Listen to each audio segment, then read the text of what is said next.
Good morning, everybody. We're Um, alive. Thank you. So, Commissioner, we're going to deviate a little bit. I think it's incumbent upon us to get an update from you on the breach situation and what we can do, if anything, to help.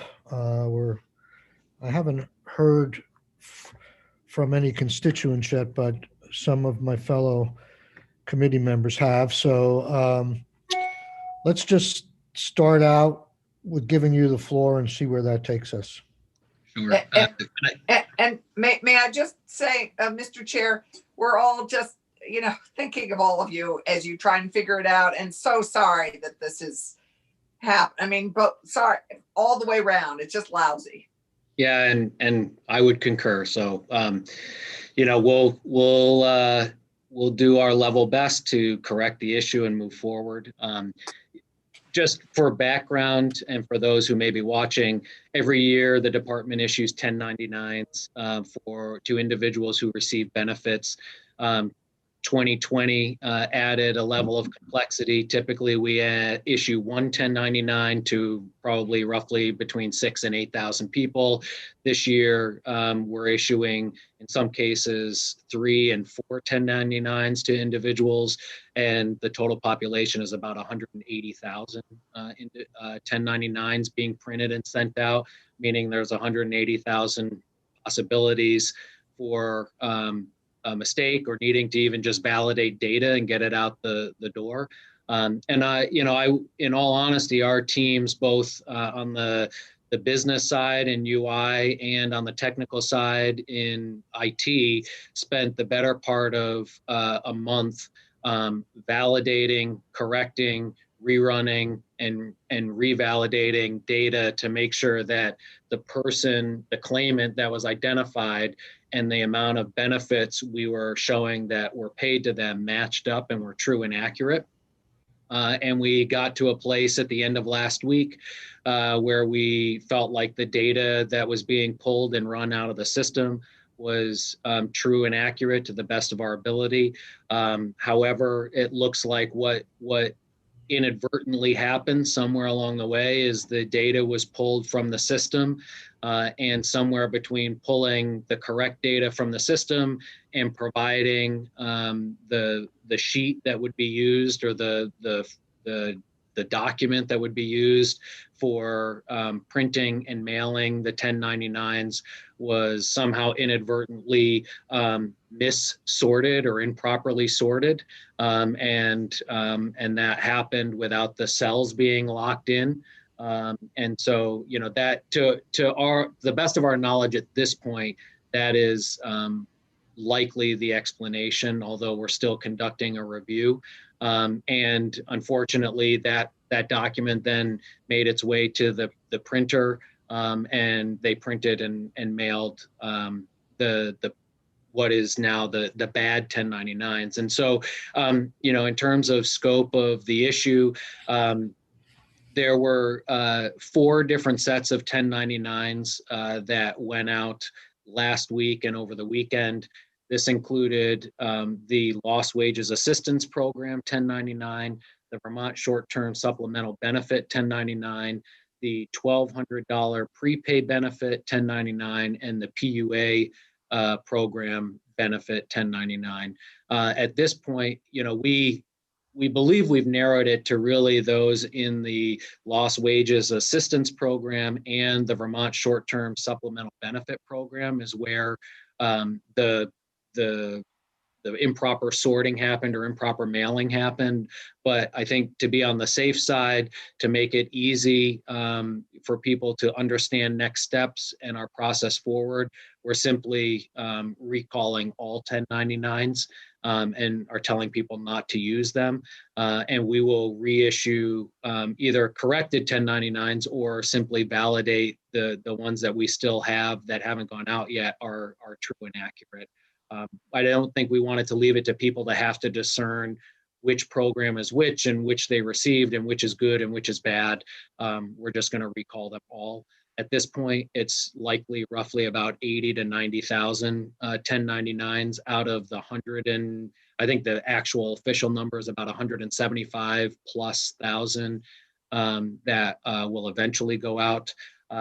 And along with that, we've essentially identified three actions that have to occur over the next few weeks. And that is, immediately we have to inform individuals who received a 1099 by mail, providing them written instructions along with an envelope, prepaid, pre-stamped envelope, for them to put the wrong 1099 in and return that to the department. So that's step one.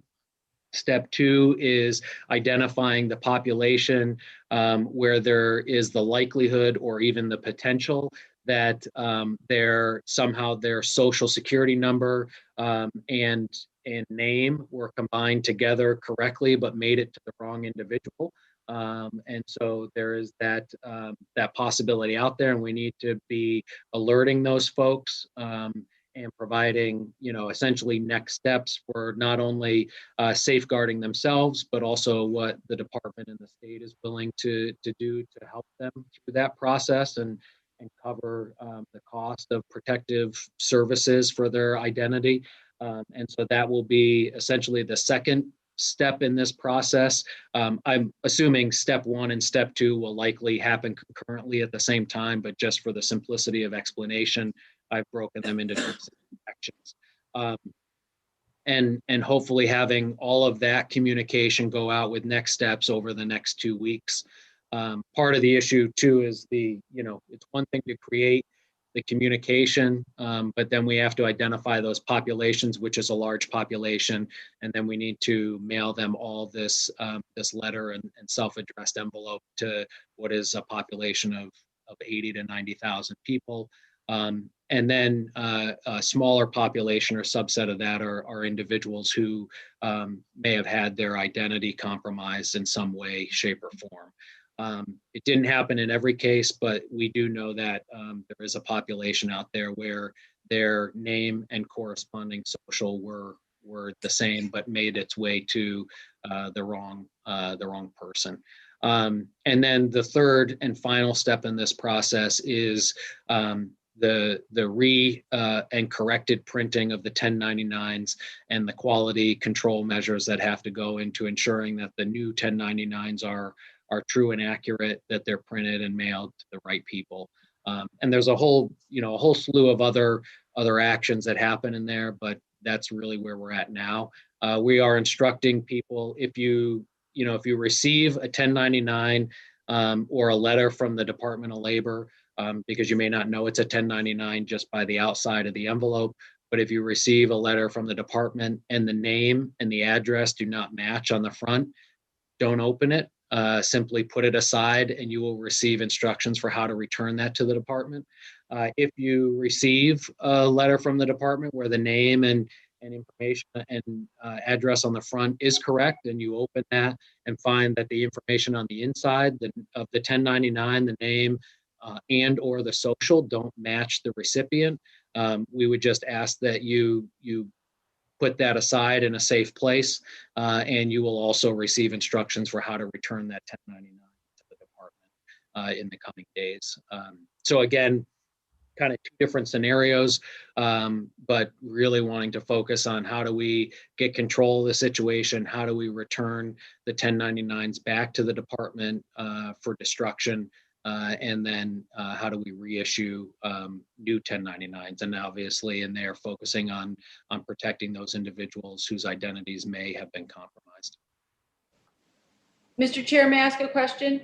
Yes, Senator Ballard. Good morning, Commissioner. I'm sure you had a long night. Thank you for being here. I just want to make sure I understood the last bit of what you said. Is it possible that what I heard being said yesterday is that all the ones that have gone out, we should either send them back, destroy them, discard them. But then you said there may be some in which the information does match the recipient. Are you saying if you open, if I go home and I open it up and it seems like it's right, I should not?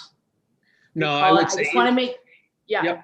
And I think that's a great clarifying question. So the reason about this, and this came out of the media briefing yesterday, is that, there is the potential that at the same time people are receiving 1099s, there is a small subset of our population who receive their benefits through checks from the department. And so, this mismatch of data and information only happened at the 1099 level. So if they receive a letter from the department and the name and address is correct on the front of the letter, the envelope, they can open that because it may be their benefit check as well. And I don't want people to discard the benefit check. But we will be collecting all 1099s that have gone out. Thank you so much. Yes, ma'am. So I shudder. I have an accounting background, so I shudder to think the number of questions I have, but I'm not going to ask hardly any of them because this is so complicated, and I just trust that it's in good hands and you're taking all the necessary steps. But I do assume that the new 1099s, I've seen this before, will have the word corrected on them somewhere. So I think, like you said, we're really early on in this process. I think we're going to review the system we have to either have it say corrected, which I think is part of that process. I think also when that mailing goes out, also making sure the envelope distinguishes that it's a tax document. And so that way it's very clear that what they're receiving is a tax document and not some other communication. And so what we are looking at are different quality control processes in the next iteration that did not exist in this one, obviously, and working through what will likely be a very clear quality control process, having it reviewed by multiple individuals, and then having it printed and mailed through a third-party vendor, which in some cases this happened, but as you can imagine, as we're trying to get 180,000 out the door, we had what is likely to have multiple hands in the pie, if you will, trying to get it going and get it out. So I think we want to streamline that process, eliminate opportunities for, missteps. And that is one way to control quality going out the door, is to streamline the process with minimal different entities having touch points into the process. So I think we'll be looking at the entire process in its entirety.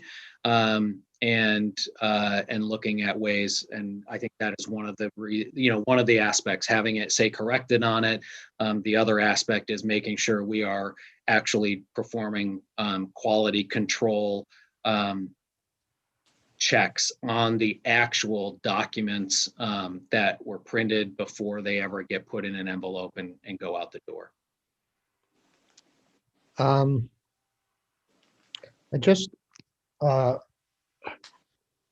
It's really hard for, I think, legislators to get involved in this process. It's so complicated in terms of how to correct the situation at this point. The only thing I can offer is that, that we keep the recipients' needs and fears and confusion at the forefront, as well as getting this correct ultimately. So I'll just say I'm concerned when I hear that folks are being asked to do something affirmatively, like somehow mail things back, and the complications that might ensue there, and the need for that, because obviously you're going to get a significant percentage who are not going to mail things back. And I'm just concerned as to what value. Like I say, it's dangerous for any of us to get involved as to the pros and cons, but I just want you to at least keep in the forefront, how confused people will be by this and being asked to do that, and, how soon some sort of written explanation, either on the internet or in mailing, and public service announcements or whatever, are going to go out to people so that they can at least minimize some confusion in their minds. That's all I can say. I mean, I'm sure there are pros and cons in the details of all of this, but just,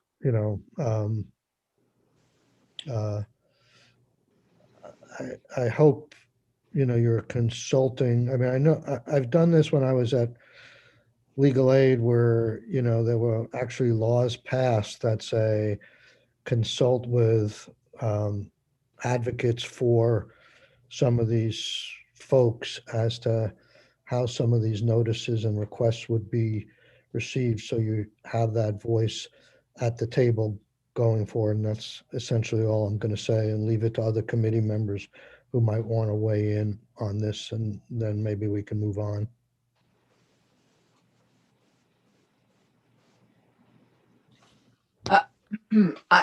Mr. Chair, it's Allison.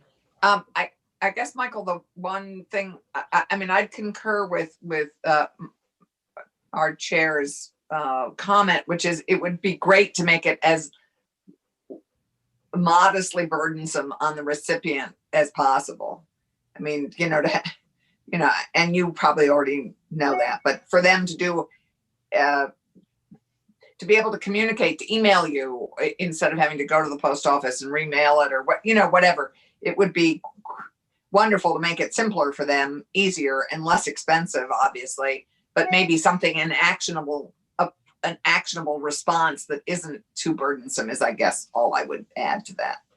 Yeah, and maybe just let me add a little more detail just to give you some thoughts behind that. So Cameron, along with our general counsel, reached out to the Attorney General's office as required under statute. And it was the recommendation of Cameron and Dirk coming back after that meeting, to have people return the 1099. And that is because there is a series of those 1099s out there where someone else's name and social security number is on it. And so the action of having them returning it is a mitigation step in controlling to limiting to the best of our ability the exposure of a claimant's information. And so if we don't take that effort, we just compound the risk of having that information out there, either at someone else's fingertips or having it not properly disposed of, and finding its way to someone else. And so, we, like you said, Mr. Chair, we will never get 100% compliance in having people review the communication and return the 1099. But even if we had 10% compliance, that's 10% more than, of a concerted effort of returning what is potentially compromised information back to the department than having just left it out there. I'm certainly open to other ideas or thoughts that people have. We've had conversations about simply having them return the 1099 just directly to the post office and have them hold on to it. However, if it's been opened, the post office won't receive the 1099 back. And so it's likely that in many cases these were opened. So we're having to identify a mechanism for people to return those, as opposed to simply just instructing them to destroy it. And my concern would be that, not everybody has a shredder at home, or a method for effectively destroying the document. And so at this point, the best answer we could come up with in the immediacy was simply providing them the avenue for returning the document to the department. Okay.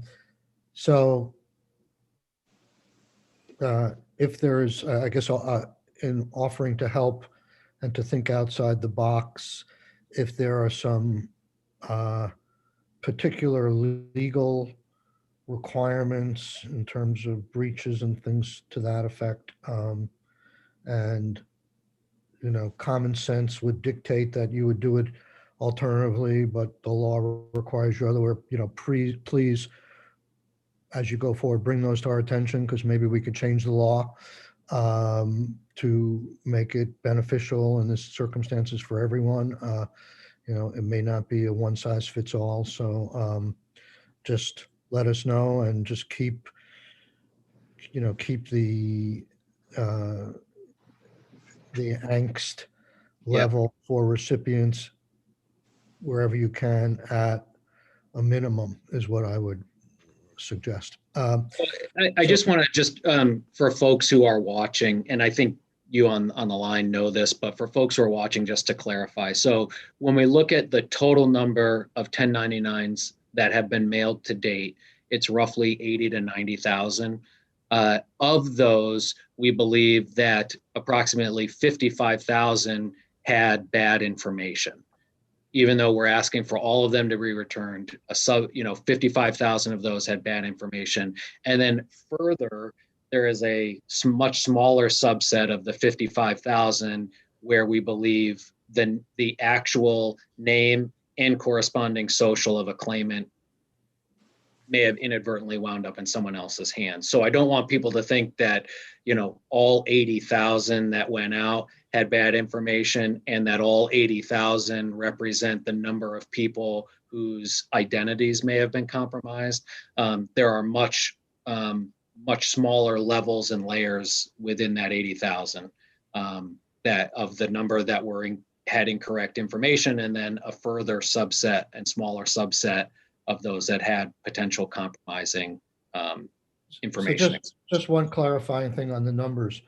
You said 180,000 originally, 175,000 1099s, but that affects about 80,000 people because some of those 80,000 have multiple 1099s. Do I have that correct? So I wouldn't talk about people in total. So there's a bunch, there are roughly 80,000 that have been mailed to date.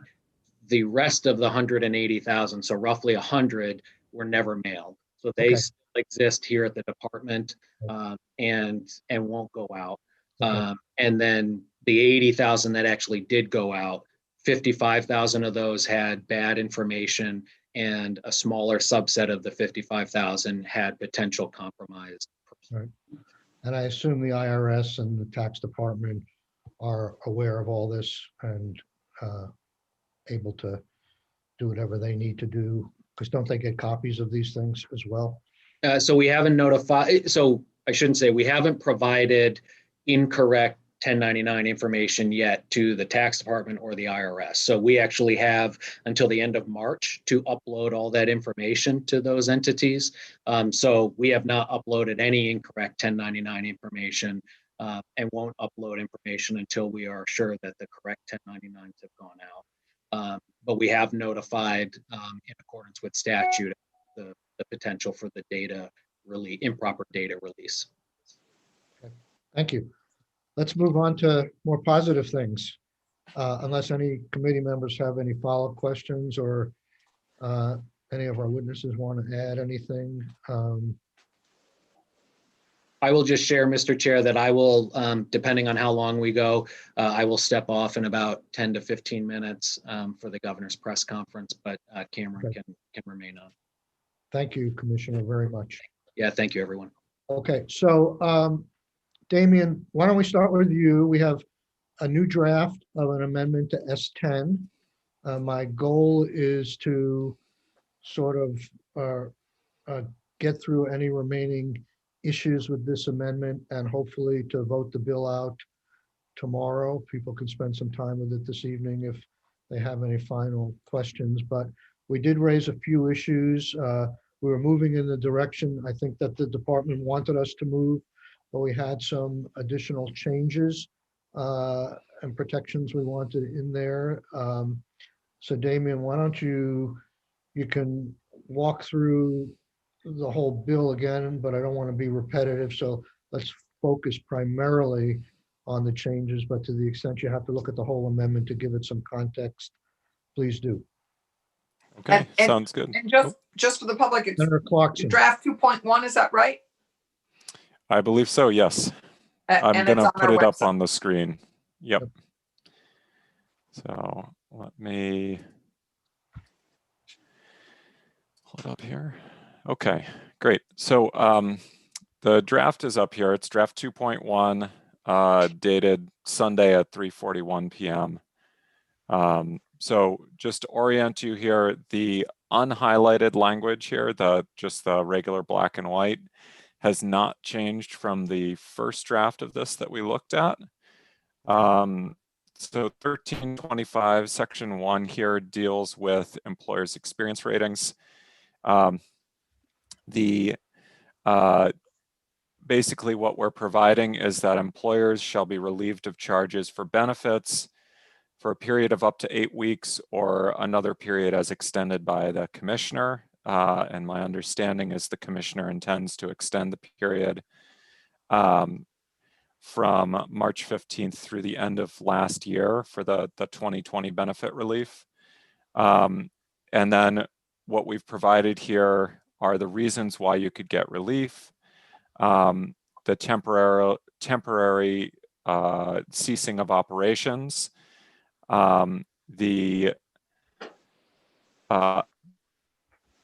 individuals becoming unemployed as a direct result of a state of emergency, including through a change or reduction in the employer's operation. That's a direct result of the state of emergency or a related order or directive, or the employer temporarily laying off an individual so that they can quarantine. Then we get into the relief here. So what I've done here is I've married the department's proposal from last week with the changes suggested by the committee here, or requested by the committee. So this would provide that an employer would be relieved of charges for benefits paid between March 15th and 2020, March 15th of 2020 and December 31st of 2020, unless the commissioner determines that the employee was not separated from employment for one of the reasons that's set forth in subdivision A. So again, those are the temporary cessation of operations, the layoff that results from an executive order or directive, or the quarantining, or that the employer has resumed operations at the individual's place of employment, but has failed to rehire or offer to rehire the individual without good cause. So again, the commissioner would grant the relief unless the commissioner determines that either the employee was separated from employment for a non-COVID related reason, or the employer has resumed operations and has failed to rehire or offer to rehire the individual without good cause. So good cause may be the individual's taken a new job and informed the employer that they're not available to work at the employer anymore. Good cause could also be that the employer has resumed operations but hasn't been able to bring back their full staff due to one of the public health requirements. The most obvious example for many of us is the restaurants who have kept their dining rooms closed or only operating at a very low level in order to comply with social distancing requirements. The next piece, this was requested specifically by the committee starting at line 15, and this provides that if the commissioner has good cause to believe that an employer may not be entitled to relief from charges pursuant to the subdivision, the commissioner shall examine the employer's records and any other documents and information necessary to determine if the employer is entitled to relief under the subdivision. So in other words, if there's an indication that they may not be entitled to the relief, the commissioner has an affirmative duty to look at those records to determine if the employer is actually entitled to that relief. So the good cause could be a report from former employees that they haven't been offered their positions back. Or it could also be information that the department has that the layoff was related to a non-COVID-19 reason. So possibly the natural business cycle, the end of a contract that required downsizing at a manufacturing plant, any number of other things, a planned closing of a location, something like that. Fabian, Uh, how does I have a few questions. Sure. I think we should talk about them now because this is the heart of the bill at this point.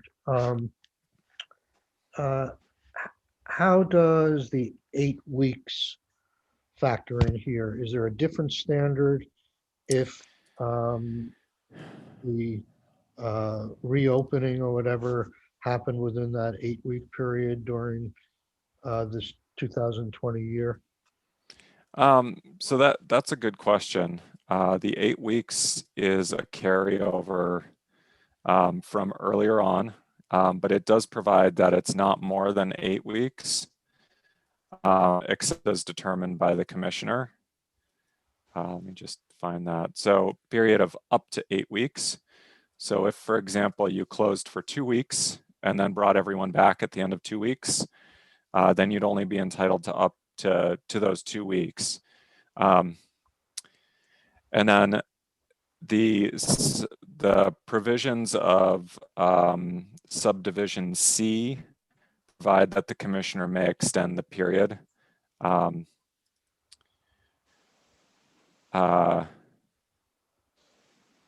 I am just noticing here as I look at the wording here that we may want to tweak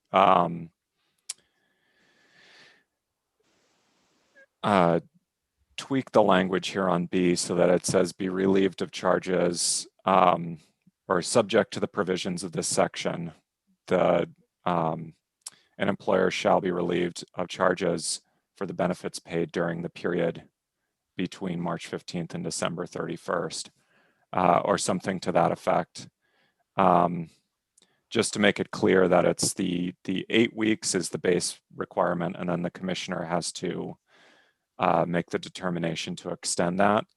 My understanding is the commissioner is planning to extend that for all employers where there's not good cause to believe that they're not entitled to that. So for example, someone who went back to full operation after a quick refitting for their workspace in the first couple of weeks to get into compliance with the safety requirements.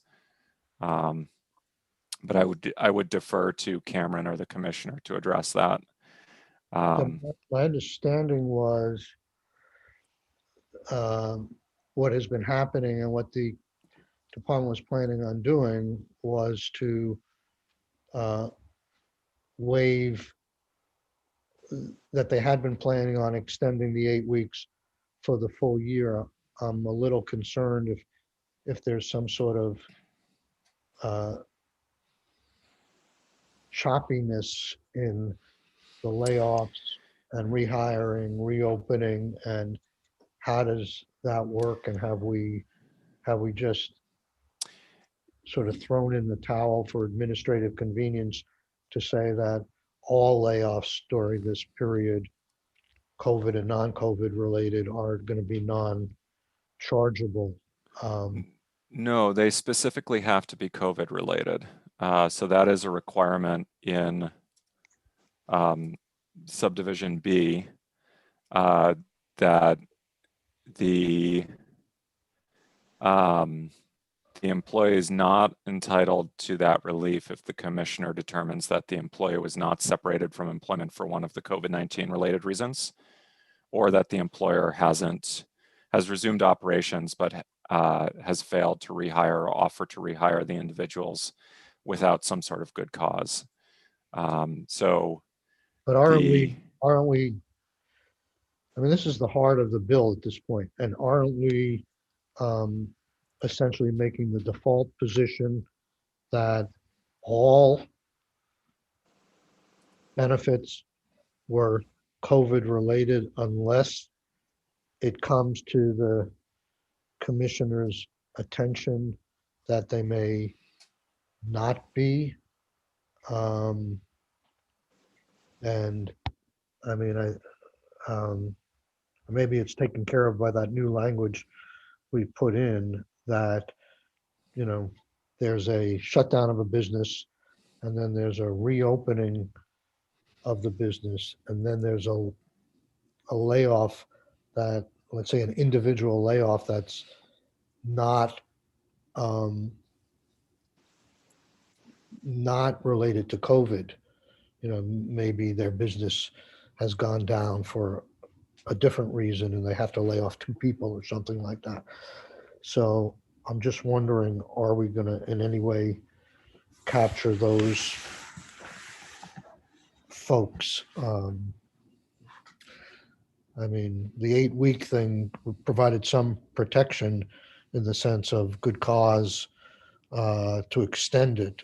And, maybe there is no good cause, so that business doesn't fall within the ongoing non-chargeability.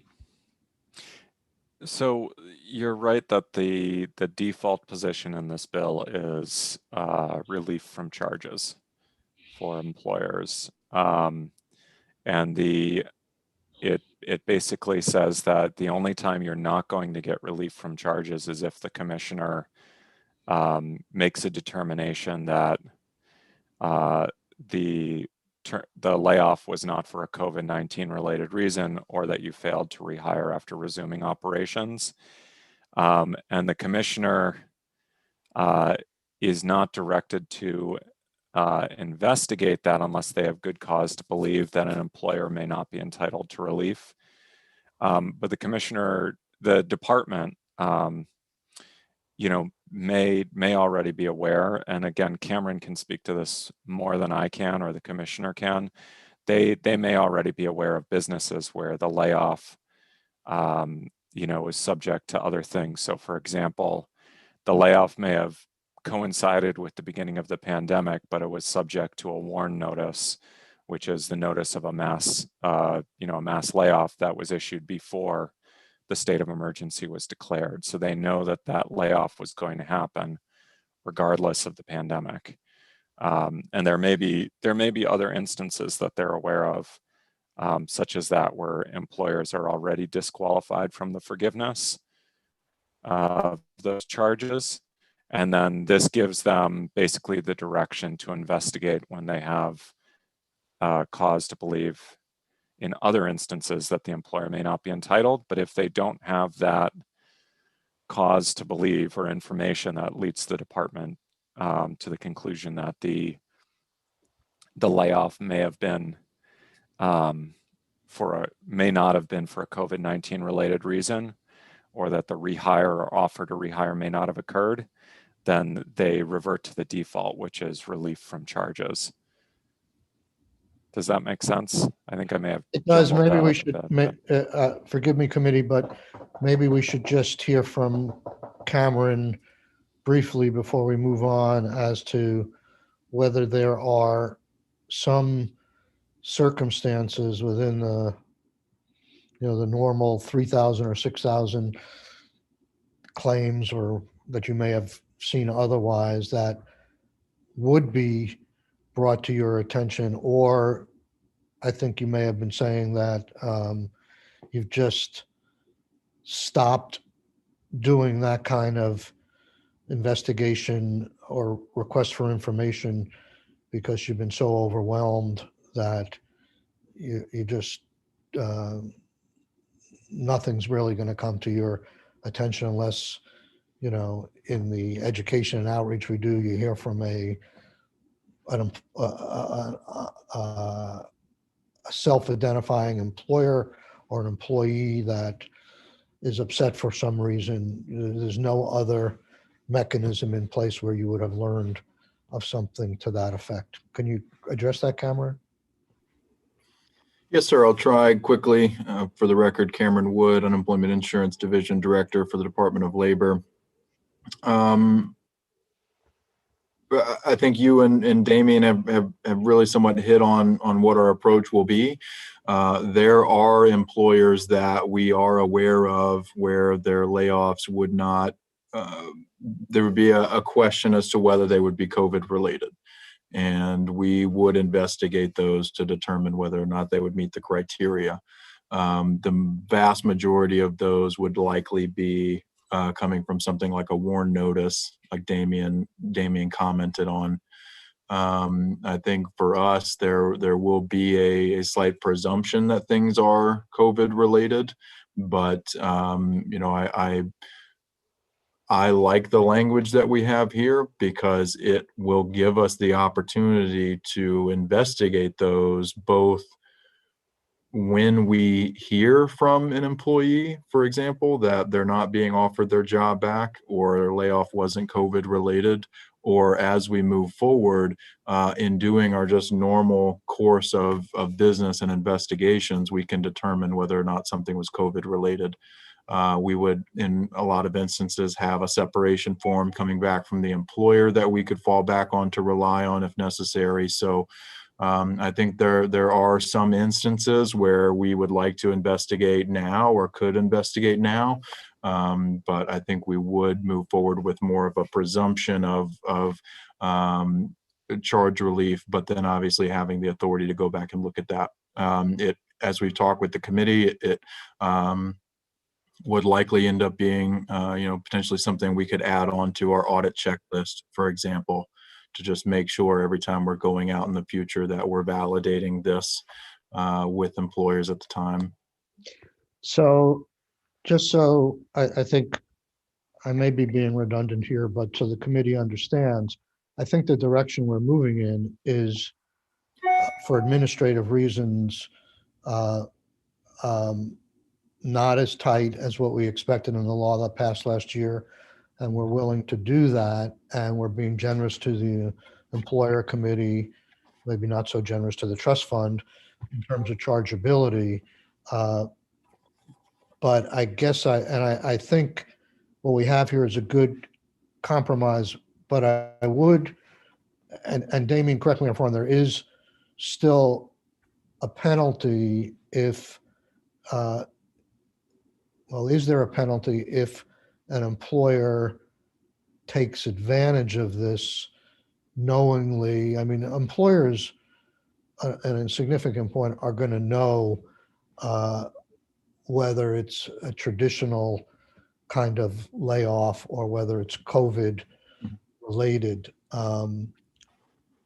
Is there a penalty that could have the employer in some degree saying, not only do I want to do the right thing, but I have some fear that I could get hit with an administrative penalty or something. Is there anything built in to that regard? And is there any education and outreach built in whereby the employer would be put on notice of that? So at least the amount of taking advantage of the system is minimized. Cameron? Sorry, I just realized I was on mute. There is a penalty built into the statutes. So the penalty applies for employers who basically falsely report information or misrepresent information for the purpose of avoiding UI charges. And it is, I believe, a $5,000 administrative penalty or up to $5,000 administrative penalty.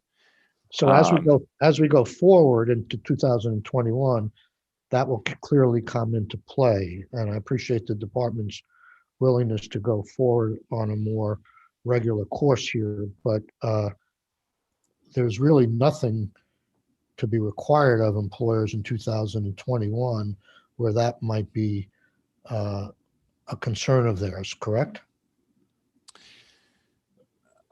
So the concern here, I think, would be, so the presumption is going to be relief, but if the department has reason to believe and begins an investigation, any employer that misrepresents information when the department's looking into that would potentially be subject to that penalty. Yep.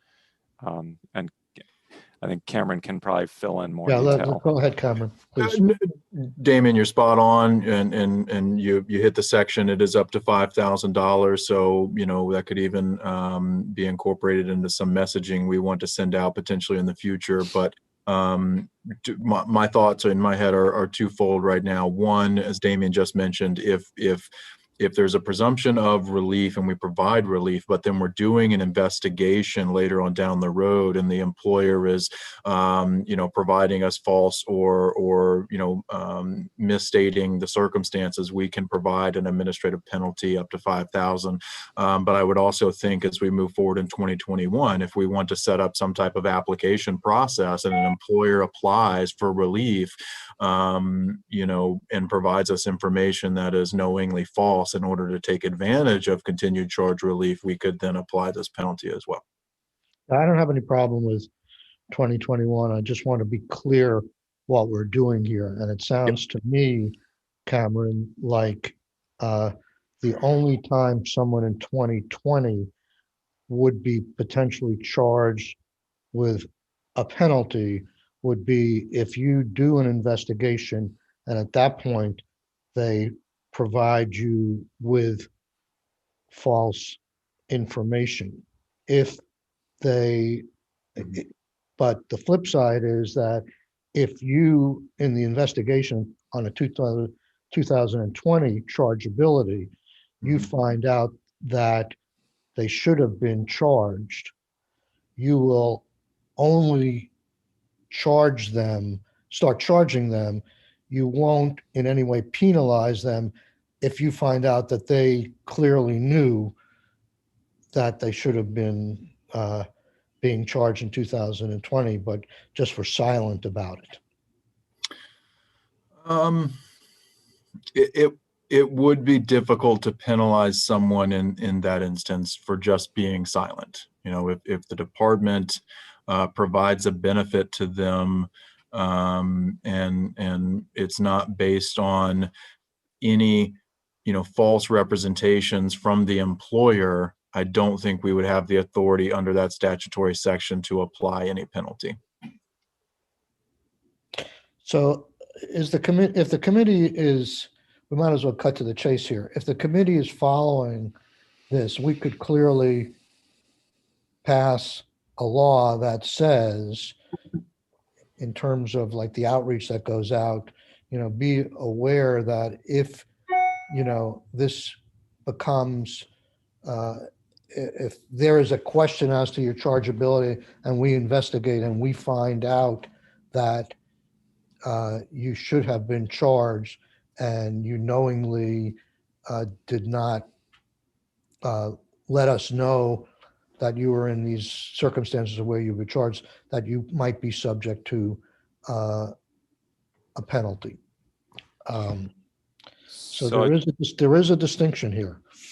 Yeah, there's I think two important things to note. One is, so if the department doesn't have cause to believe that there's a reason not to provide relief and it provides relief, but then going forward during a routine audit, it determines that relief wasn't appropriate in certain instances, but no one provided them with that information. The statute specifically provides that it has to be a willful false statement or representation.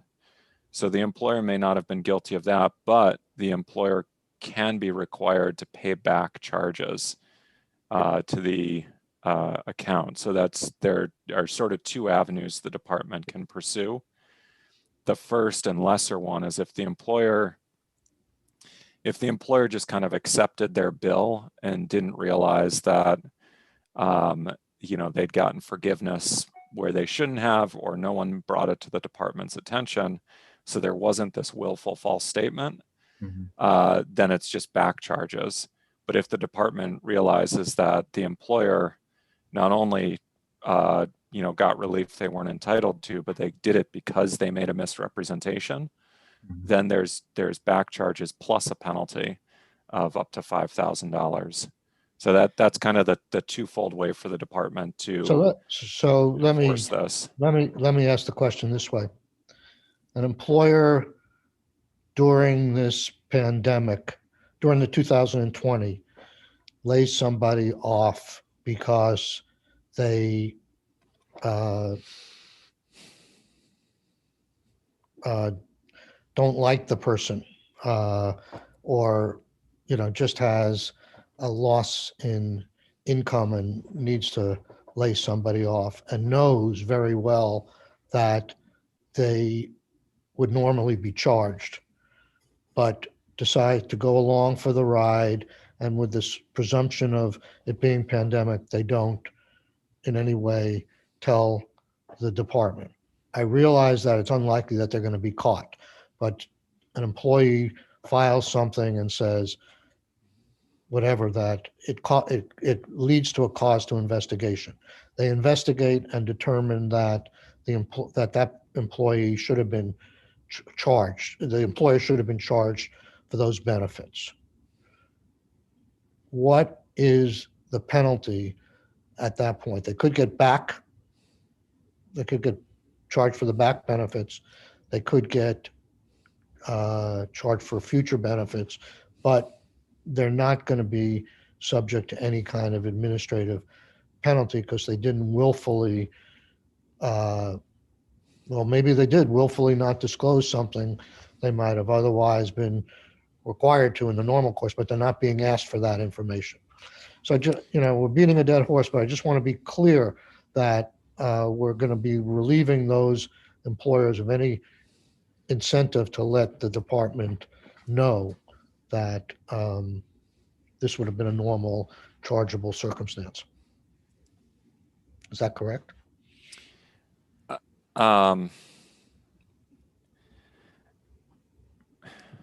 So, yeah, I think because you're not getting an individualized investigation, there isn't necessarily an incentive for employers to come forward and say, this was for a non-COVID reason. But the concern I would have if I was an employer is something in my record going to be construed as a representation to avoid charges? Because if it's a willful representation to avoid charges, it's a false statement or representation that's intended to avoid charges.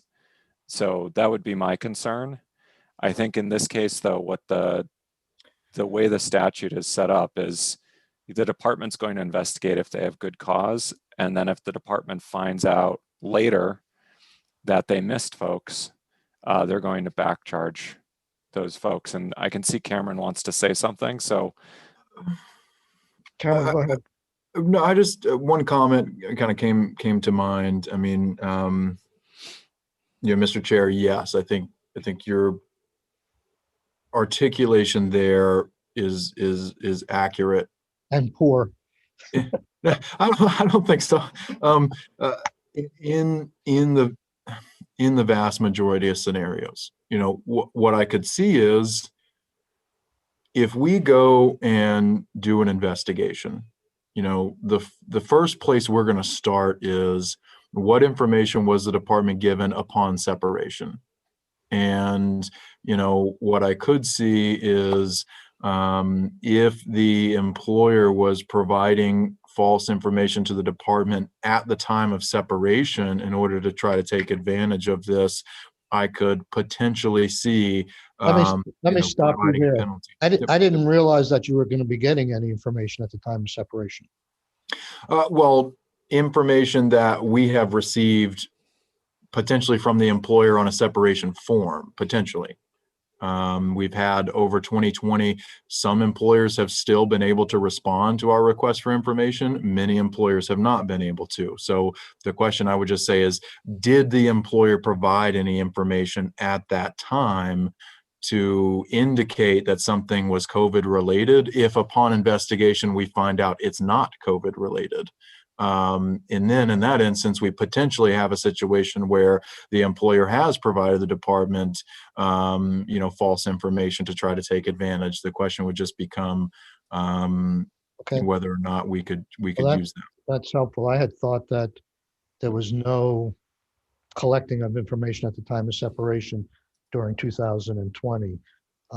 And if there has been some and you're just not looking into it because you've been so busy, I guess at least we have some records. Where I'm going with this is I'm expecting there's going to be some outreach and education even for 2020. And I don't know what's going to be in there. Is it going to say, you have some danger of being and maybe some generic statement, even though we don't get into the specifics, that you could be subject to a penalty would be enough to have employers where they know there are going to be employers who know this is a chargeable thing and I'm getting a benefit here. And I guess I'm trying to say that maybe there should be some responsibility for those employers to, connect and say, I don't deserve this, or, I don't know what we're going to have in the education and outreach, but I want to, let's move on, but unless people have questions, I do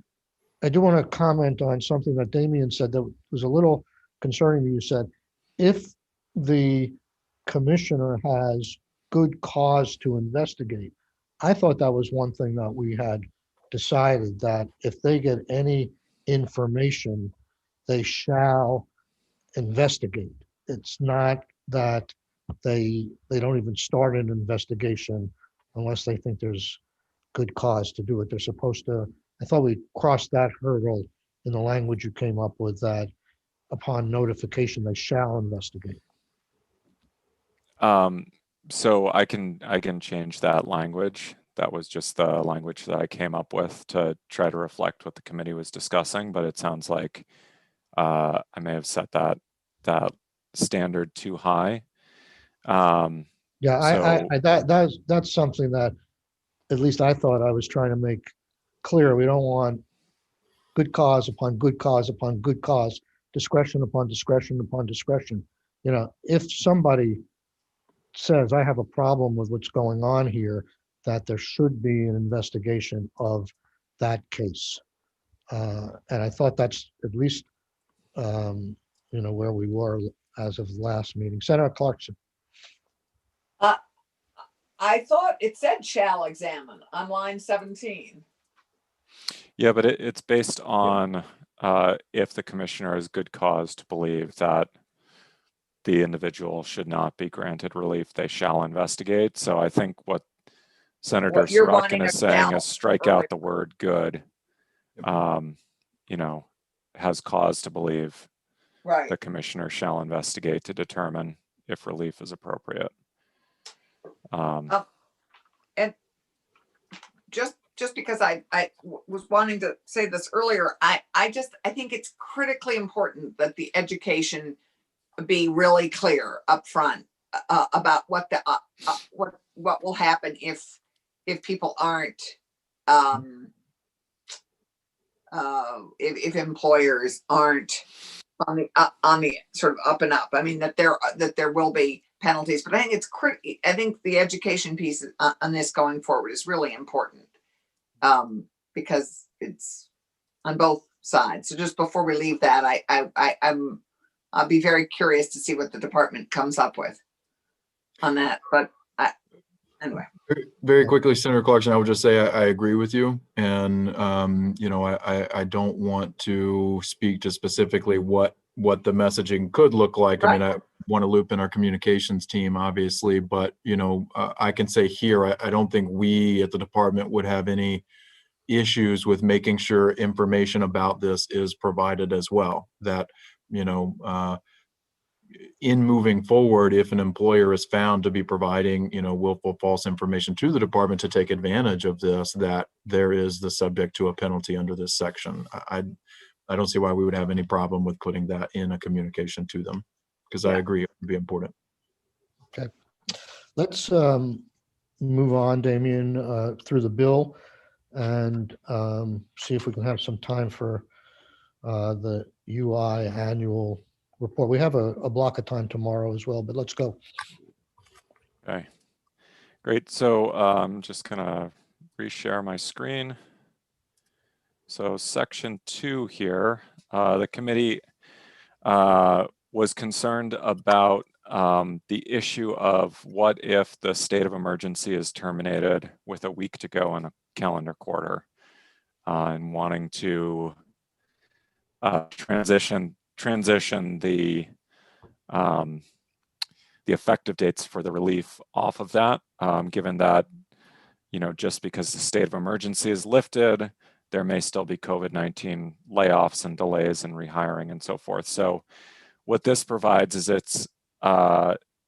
is that the relief sections shall be repealed on the first day of the calendar quarter following the calendar quarter in which the state of emergency is terminated, provided that if the state of emergency is terminated within the final 30 days of a calendar quarter, those sections would take effect on the first day of the second calendar quarter following. So essentially bumping out that effective date for the prospective repeal by an additional 90 days if you're within the final month of a calendar quarter. Great. That answers, I think, my concern, which I had raised earlier. Yeah, and it keeps it aligned with calendar quarters, which is Right. how our UI system works on billing and so forth. Thank you. Okay. Any other questions? Okay. So the next piece here was for the calendar year 2021. It's renumbering changes initially so that we could fit in this new subdivision 2, which this was an inadvertent omission, providing that the employer had to rehire or offer to rehire the employee within a reasonable time, not to exceed 30 days after the employer resumed operation at the individual's place of employment, or that the employer demonstrates to the satisfaction of the commissioner that it had good cause for failing to rehire or offer to rehire the employee within that time period, such as, so I've resumed operations, but because of the closure during COVID, we were forced to close 2 locations. So I haven't been able to rehire the employees from those locations. Something like that would be So does that the sort of scenario that B is. So that, Go ahead. So the exception takes care of the broad statement in the first. Could you go back to page 5? So is that page 5? Yeah, so that's page 3. Page 5. Go down a little bit further. The first part of that. Oh, the employer rehired or offered to rehire the employee. Yeah, I'm just within a after reasonable employer time. resume. Yeah. So I'm just wondering what the phrase after an employer resumed operations. So this is only for full shutdowns? Didn't we allow chargeability for partial shutdowns?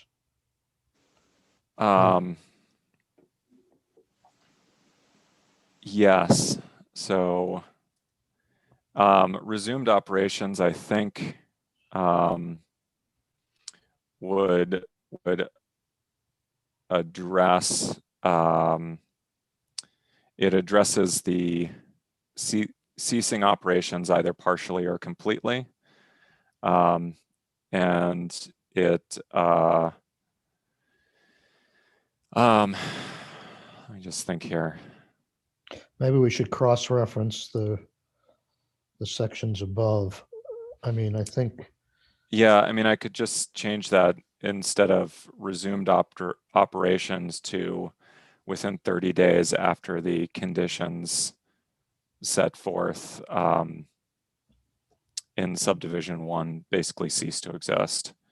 So yeah, I'm just having a hard time the way it jumps out at me. I don't know whether resumed operations means you're hiring back one employee, fully operational, at a lesser degree. So I think that might need a little Sort of clarity. qualifying it like resumed at full or partial or resumed. I think Senator Sirotkin's right here that resumed operations doesn't cover all of the reasons why someone could have been Right. laid off. Right. So I will play around with the wording just to make it clear that it's the conditions set forth in that first portion there have been basically are no longer existing. So the employer has resumed operations, the employee's period of quarantine has been lifted, and I'll try to make sure that I get the language set so it addresses everything. So we go further down and we talk about quarantine a little bit, I think. Yep. I'm assuming. Let me just make a note to myself here.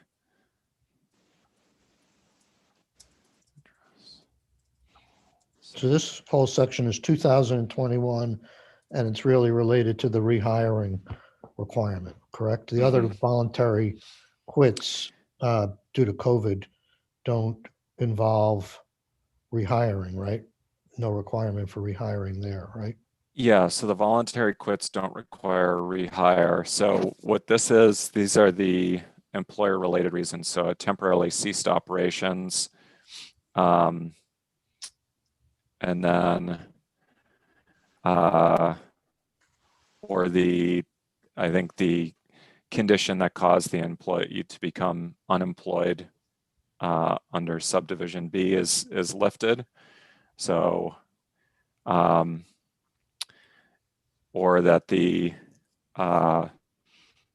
individual's period of isolation or quarantine has ended there. So we're kind of dealing with three different things here. I think C is the least likely to occur because individuals can also voluntarily quit for a quarantine, and at least, well, 2021 is a new story because the federal leave provisions have expired, so individuals may not have enough time to take off for a quarantine now, unless Congress reauthorizes those provisions. So just so we're clear, if I quit in 2021, or charges are affecting 2021, and the reason for my leaving is I quit because I got COVID and was hospitalized or whatever, and a month later, I'm ready to go back to work. Is there any, other than the federal leave provisions, is there any requirement that under the law we passed last year that the employer offer me a job back? So it's going to depend a lot on your employer's circumstances. Now that the federal COVID-related leave requirements have passed or they've been expired, if your employer is subject to the Vermont's Parental and Family Leave Act, which is our unpaid job-protected medical leave law, if they're subject to that, which many Vermont employers are not, then they're required to hold your job for you for a serious illness, which being put into the hospital for COVID, I think would meet that requirement. Simply Right. quarantining for COVID would not. Okay. I'm sorry. I may have phrased the question incorrectly. I'm familiar with all the leave policies that require and who is not required to be offered a job back. But I was referring to the bill we passed last year on UI that gave people the right to leave their job and get UI benefits for taking care of a child, for if they got sick themselves, for those personal reasons. They say to their employer, I'm leaving and I can draw unemployment benefits, and forget about all the paid leave and unpaid leave laws we have entered. Does that law we passed last year, does that require any return to work obligations on the part of the employer or offering a job back? Those things? No, it does not. Okay. Yep. Okay. Yeah, your employer is off the hook if the decision to quit was the employee's. Okay. So if the employer made the affirmative move to lay off the employee, then the employer has this rehire obligation. But if the employee themselves decided, I need to quit for this COVID-related reason, then the employer is off the hook. And that, And just so the committee understands, that may sound a little harsh or not remedial, but in our existing UI law, if you quit the job because you're sick, you are disqualified for at least a week from benefits. There's no obligation on the part of the employer to hold the job open for you, and the employer is relieved of any benefits you might get after that 1 to 6 week penalty period that you incur for leaving your job for a personal illness. So we haven't really changed the law, and it may sound harsher than it is. It's the norm. mhm.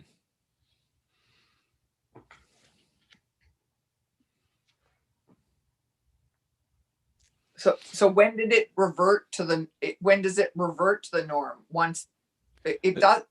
So our COVID related cause quit reasons. So in other words, typically if an employee quits of their own volition, they're not Right. entitled to unemployment insurance unless it's for what Right. we deem a good cause.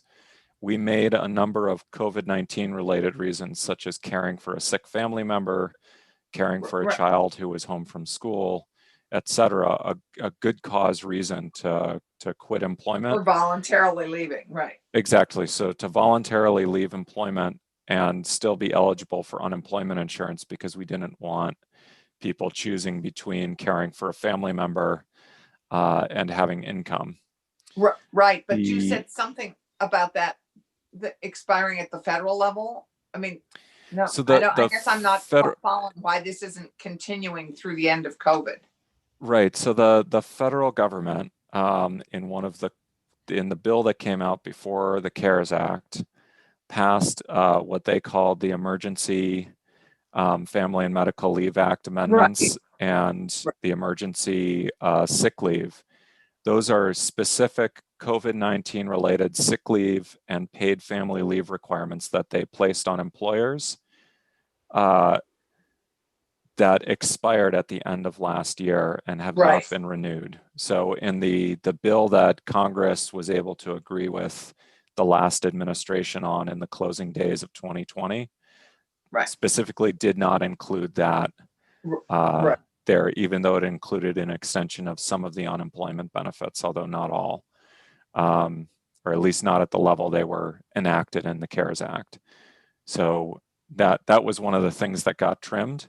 Without that, folks are relying on unemployment insurance, and so they lose some of these sort of job protected leave provisions that were existing before this under that the federal paid leave provisions that were enacted early last year. So I think it's best if you take those and set them aside, because they could really muddy the waters here in this bill. Right. They're muddying the waters in my head, because I thought that our work that our work compensated for that loss from the federal protect. What we were basically doing is protecting individuals who did not have access to those benefits or had exhausted them.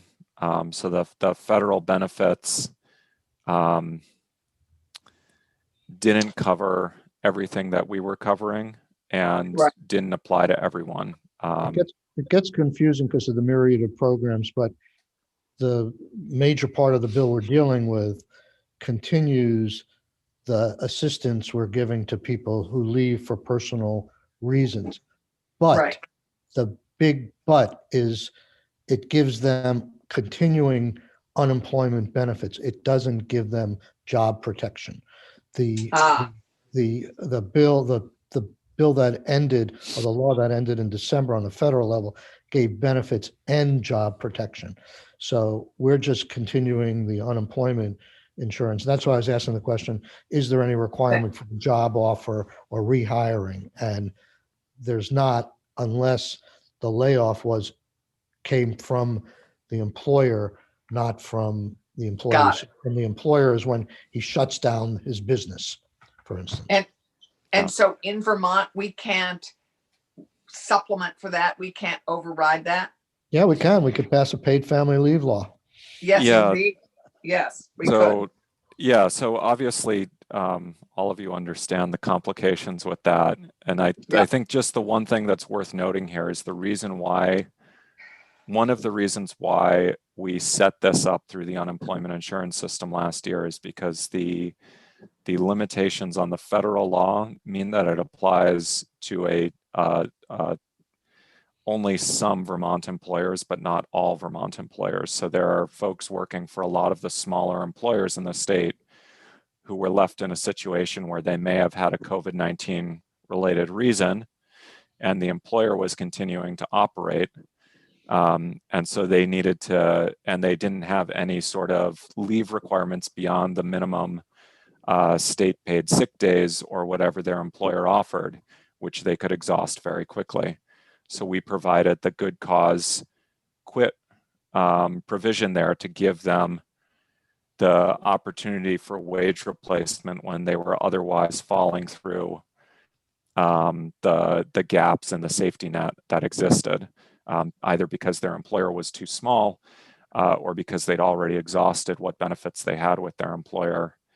And so this basically provided a backup, but obviously this wouldn't have been the employer's fault. And the way we function in the UI system is if the separation from employment is not attributable to the employer's actions, then traditionally we have not charged the employers for that out of a sort of basic fairness calculation. Does that make it, maybe the silt is settling a little bit in the muddy water? Yeah, a little. All right.